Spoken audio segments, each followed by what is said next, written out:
বিভিন্নভাবে অনলাইনে হয়রানিমূলক আচরণ করা হচ্ছে তাদের সাথে, তাদেরকে সাইবার বুলি করা হচ্ছে। ধানের শীষের প্রতিদ্বন্দ্বী প্রার্থীরা ধানের শীষের বিভিন্ন ধরনের ব্যানার পোস্টার ছিঁড়ে সেখানে তাদের নিজস্ব ব্যানার পোস্টার দিচ্ছেন। দেখুন, আজকে আমরা এখানে এসেছিলাম, আমরা চাই আজকে অলমোস্ট 16 বছর 17 বছর পরে আমাদের দেশের ভোটাররা ভোটাধিকার প্রয়োগ করতে পারছেন। এই নির্বাচনটা যাতে সৌহার্দ্যপূর্ণ এবং সুষ্ঠুভাবে হয়।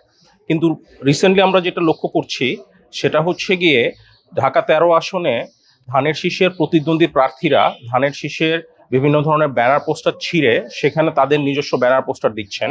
জীবন অবাক না করলে কে করবে? 28% মিল্ক ফ্যাটের অবাক করার সাথে ফ্রেশ মিল্ক পাউডার। জীবন অবাক করুক প্রতিদিন।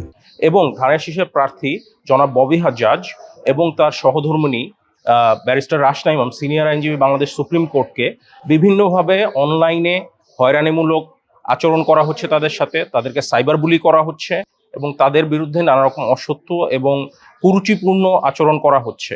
আমরা সেই বিষয়ে আজকে এখানে এসেছি মাননীয় রিটার্নিং অফিসারের কাছে।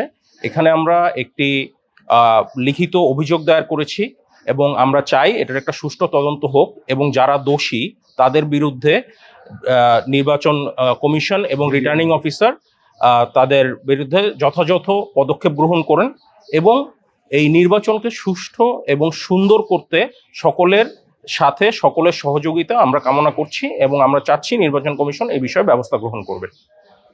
নির্বাচন কমিশন বা রিটার্নিং কর্মকর্তা আপনাদের কেমন আশ্বাস দিয়েছে? রিটার্নিং কর্মকর্তা আমাদেরকে বলেছেন যে উনি ব্যাপারটা তদন্ত করবেন এবং যদি কোনো দোষী কাউকে পান তাহলে তাদের বিরুদ্ধে নির্বাচনী বিধিমালা, আচরণ বিধিমালা অনুযায়ী ওনারা সেই ব্যবস্থা গ্রহণ করবেন। আমরা আশাবাদী যে উনি এই বিষয়ে তদন্ত করে সঠিক পদক্ষেপ গ্রহণ করবেন।